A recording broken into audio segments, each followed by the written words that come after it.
Hi friends. आज हम जो क्वेश्चंस देखने वाले यहाँ पर ये बहुत इंपॉर्टेंट क्वेश्चन है as per your 12th board exam. ये जो क्वेश्चन है ये हर एक एग्जाम में यहाँ पर आपको मिलेगा और as per the new reduced syllabus आपके लिए प्रोबेबिलिटी में एक ही एक्सरसाइज है और इस एक्सरसाइज का ये जो क्वेश्चन है डेफिनेटली यहाँ पर आपको एग्जाम में आएगा ही आएगा। दैट इज 100% चांस है कि यही क्वेश्चन और इसी लेवल का क्वेश्चन आपको मिले। तो आज जो सीरीज हम आज से कंडक्ट करेंगे उस सीरीज में हम पूरे इंपॉर्टेंट क्वेश्चन यहाँ पर देखने वाले हैं। तो बात करते हैं इस वाले क्वेश्चन की। तो यहाँ पर क्वेश्चन क्या है, the probability distribution of the X as follows. मतलब आपको यहाँ पर प्रोबेबिलिटी डिस्ट्रीब्यूशन गिवन दिया है। फर्स्ट आपको के का वैल्यू फाइंड करना है। सिंस आपको ये गिवन दिया जाएगा कि ये जो फंक्शन है यहाँ पर ये प्रोबेबिलिटी मास फंक्शन है, ये आपको यहाँ पर गिवन दिया जाएगा। तो इसी को हम फॉलो करेंगे और ऐसे ही यहाँ पर क्वेश्चन सॉल्व किया जाएगा। Since the given function, the given जो भी प्रोबेबिलिटी डिस्ट्रीब्यूशन है is a probability mass function.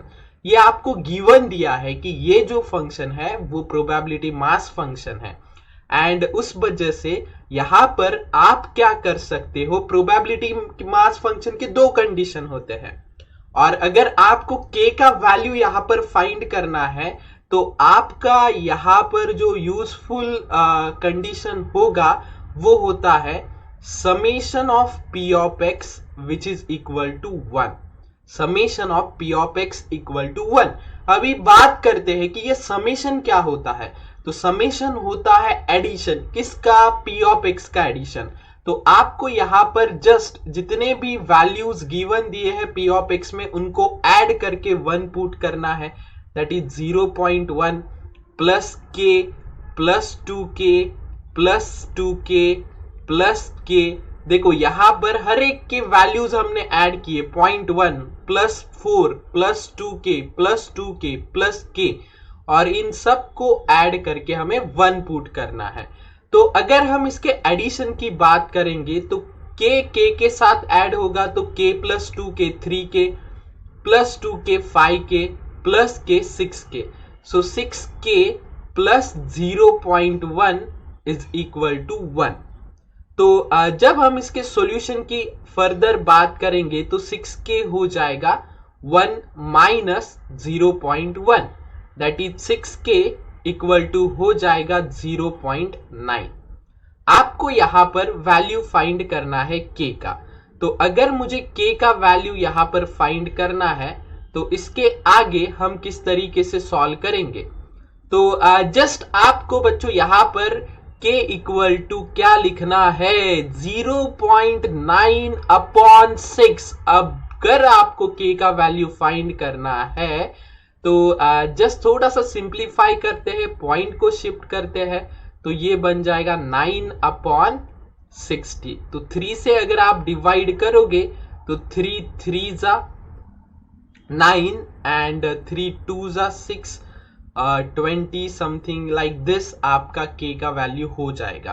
तो देखो जब आप k का वैल्यू फाइंड आपने कर ही दिया है तो k का वैल्यू आपका 3 अपॉन 20 आया।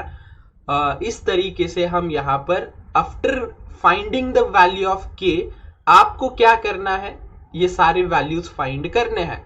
बट उसके पहले आपका ये काम रहेगा कि k का वैल्यू पूरे टेबल में आपको पुट करके जो एग्जैक्ट वैल्यू आएगा वो वैल्यू लिखना है।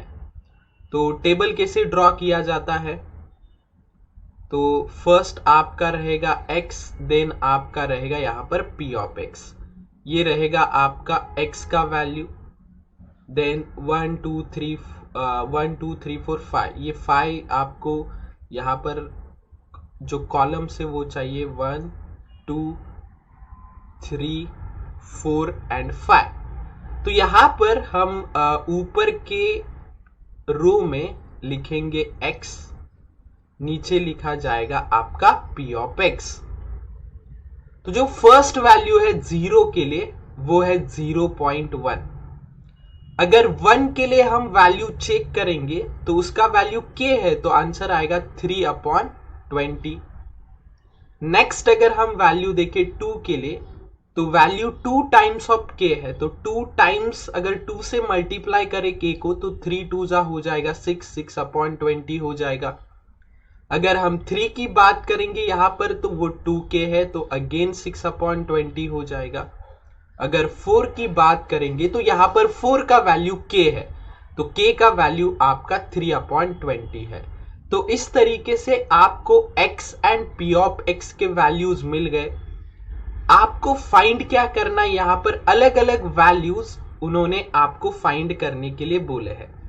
तो फर्स्ट जब हम फाइंड करने के लिए जाएंगे तो फर्स्ट वैल्यू उन्होंने आपको कैलकुलेट करने के लिए बोला है p of x which is less then 2।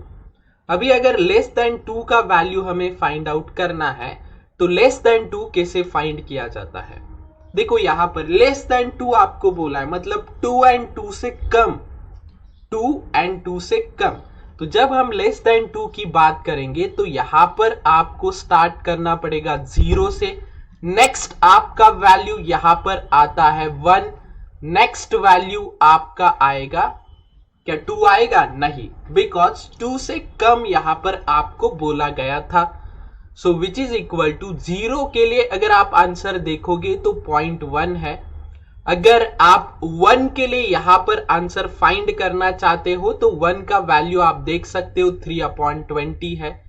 तो थोड़ा सा इसको 0.1 को अगर मुझे लिखना है तो मैं 1/10 करके लिखूंगा plus 3/20 which is equal to, अगर इसको सॉल्व करना चाहेंगे हम तो बेस सेम अगर करना चाहेंगे तो 2 से मल्टीप्लाई करना होगा। तो just multiply numerator and denominator by 2, तो 2 1 जा 2 हो जाएगा, 2 10 जा 20 हो जाएगा प्लस 3/20। सो यहां पर आपको आंसर मिलेगा 3 + 2 as a 5/20 which is equal to 1/4 which is equal to 1/4। तो इस तरीके से यहां पर आपने फर्स्ट पार्ट इस क्वेश्चन का सॉल्व कर लिया और जिसका आंसर आपको 1/4 मिल गया। Move for the second part. तो सेकेंड पार्ट में आपको क्या करना है बच्चों, तो यहां पर आप देख सकते हो कि सेकेंड पार्ट में आपने x लेस देन 2 फाइंड किया, अभी ग्रेटर देन और इक्वल टू 3 फाइंड करना है। तो जब हम यहां पर लिखेंगे ग्रेटर देन और इक्वल टू 3 के लिए कैलकुलेशन, तो लेट्स सी कि किस तरीके से यहां पर कैलकुलेशंस हो जाएंगे। आपको फाइंड क्या करना है, probability of x which is greater than और इक्वल टू 3। तो जब हम ग्रेटर देन और इक्वल टू 3 की बात करेंगे इसका मतलब क्या होता है, 3 एंड 3 से ज्यादा, तो 3 एंड 3 से ज्यादा मीन्स व्हाट, स्टार्ट हो जाएगा 3 से और 3 से ज्यादा मतलब 4 तक ही जाने वाला है। तो जब 3 की बात करेंगे तो probability of when x is equal to 3 आपका आंसर 6/20 है। x इक्वल टू 4 का आंसर आपका 3/20 है। तो यहां पर आपका आंसर हो जाएगा 9/20। इसको पॉइंट में भी लिखा जाता है, विदाउट पॉइंट में दैट इज फ्रैक्शन में भी लिखा जाता है, बट इस तरीके से यहां पर क्वेश्चन को आपको सॉल्व करना है। नेक्स्ट अगर हमने बात किया तो आपको 1 to 4 के बीच में नोटेशन सिर्फ ध्यान से देखो, यहां पर नोटेशन किस तरीके से यूज किए गए हैं। यहां पर अगर आप देखोगे तो नोटेशन में 1 लेस देन और equal to x less than 4 इस तरीके से यूज किया गया है। तो नेक्स्ट क्वेश्चन की हम बात करते हैं, नेक्स्ट पार्ट की, जहां पर नेक्स्ट पार्ट आपको कुछ इस तरीके का है। आपको बोला गया है p of x which is less than और p ऑफ x, यहां पर जो वैल्यू गिवन दिया गया है वो गिवन दिया है 1 विच इज लेस देन और equal to x which is less than 4। तो ये वैल्यू आप कैसे फाइंड करोगे? देखो ध्यान से यहां पर देखना है, आपको ये क्वेश्चन बोला है एंड इस क्वेश्चन का आंसर फाइंड करने के लिए देखो हमें लेस देन और इक्वल टू बोला है, मतलब इक्वल टू बोलने से क्या होता है, वैल्यू 1 से स्टार्ट होगा और एंड कहां पे करेगा, लेस देन 4 बोला है। लेस देन 4 मतलब एग्जैक्ट 4 पे नहीं स्टॉप करेंगे, 4 के पहले स्टॉप करेंगे, दैट इज स्टार्ट किया जाएगा x इक्वल टू 1 से, नेक्स्ट वैल्यू यहां पर होगा x इक्वल टू 2 का, नेक्स्ट वैल्यू यहां पर होगा x इक्वल टू 3 का। 4 यहां पर बिल्कुल नहीं आने वाला है क्योंकि इक्वल टू का साइन 4 के पास नहीं है। तो जब हम x इक्वल टू 1 का सॉल्यूशन देखेंगे तो यहां पर आप देख सकते हो 1 के लिए 3/20 है, x इक्वल टू 1 के लिए 3/20, x इक्वल टू 2 के लिए 6/20 है, x इक्वल टू 3 के लिए यहां पर 3/20 है। सो जब हम इनको ऐड करेंगे तो 6 प्लस 3 9, 9 प्लस 3 12 हो जाएगा, 12/20 जो रहेगा आपका यहां पर फाइनल सॉल्यूशन हो जाएगा। तो इस तरीके से ये पार्ट आपको करना था। And last part is capital f of 2। इसका मतलब जान लेंगे। ये कैपिटल F मतलब होता है, कैपिटल F ऑफ 2 मतलब आपको फाइंड करना है क्यूमुलेटिव डिस्ट्रीब्यूशन फंक्शन, CDF। क्या फाइंड करना है? Cumulative distribution function. ये क्यूमुलेटिव डिस्ट्रीब्यूशन फंक्शन क्या होता है? तो ये जस्ट एक क्रॉस एडिशन करते जाना होता है आपको, और ये कैसे की करना है ये अभी हम बात करते हैं। तो let's solve this question also and देखते हैं ये लास्ट पार्ट जो आपको एग्जाम में पूछा जाएगा। तो ये कंप्लीट क्वेश्चन फॉर 3 मार्क्स के लिए और 4 मार्क्स के लिए यहां पर पूछा जाता है। तो CDF कैसे कैलकुलेट करना ये अभी हमें यहां पर देखना है। CDF क्या होता है, कैसे इसको कैलकुलेट किया जाता है। तो आपको यहां पर कितने बॉक्स ड्रॉ करने हैं? तो 1 2 5 बॉक्स यहां पर ड्रॉ करने हैं। सो 1 ये रहेगा, सेकेंड ये रहेगा आपका, थर्ड ये रहेगा, फोर्थ एंड फिफ्थ। तो यहां पर जो वैल्यूज आप लिखोगे, वैल्यूज कैसे लिखते जाना है? तो बात बहुत सिंपल है, ऊपर x रहेगा, नीचे आपका p ऑफ x रहेगा और नीचे यहां पर आपका कैपिटल f ऑफ x रहेगा। जब x की बात करेंगे तो x स्टार्ट हो रहा है 0 से, 1 2 3 4।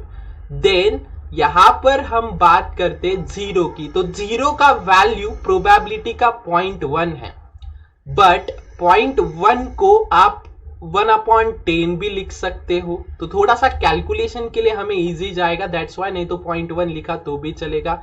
1 के लिए 3/20 है। देन अगर आप 2 की बात करेंगे तो 6/20।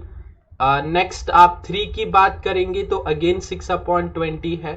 अगर आप 4 की यहां पर बात करते हो तो 3/20 है। तो capital f of x that is cumulative distribution function किस तरीके से कैलकुलेट किया जाता है? तो फर्स्ट वैल्यू आपका एज इट इज होता है, फर्स्ट वैल्यू हमें एज इट इज लिखना होता है। देन जस्ट क्रॉस ऐड करते जाओ। यहां पर कैसे कैलकुलेट करेंगे तो 1/10 है और क्रॉस एडिशन जब हम करेंगे तो 3/20 है।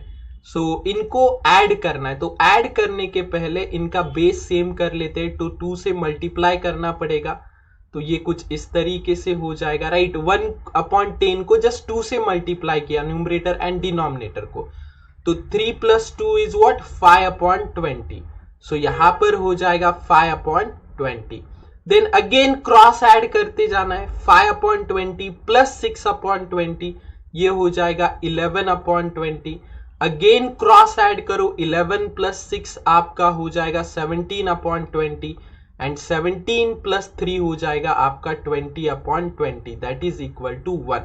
तो यहां पर बात ध्यान से सुनो कि अगर आपका लास्ट वाला आंसर 1 है तो ही आपने करेक्ट यहां पर वैल्यूज फाइंड किए हैं, करेक्ट आपका सॉल्यूशन है।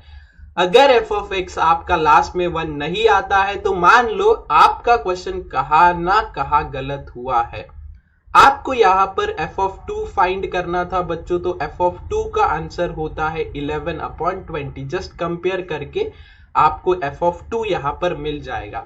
तो इस तरीके से यहाँ पर अगर आप क्वेश्चन देखोगे तो हमने कंप्लीट एक क्वेश्चन सॉल्व कर लिया है, और ये क्वेश्चन जो है बोर्ड में डेफिनेटली पूछा जाएगा। सो ध्यान से इस क्वेश्चन को करो। थैंक यू बच्चों, और मिलेंगे नेक्स्ट लेक्चर में जहां पर हम डिस्कस करेंगे next important question from the topic probability.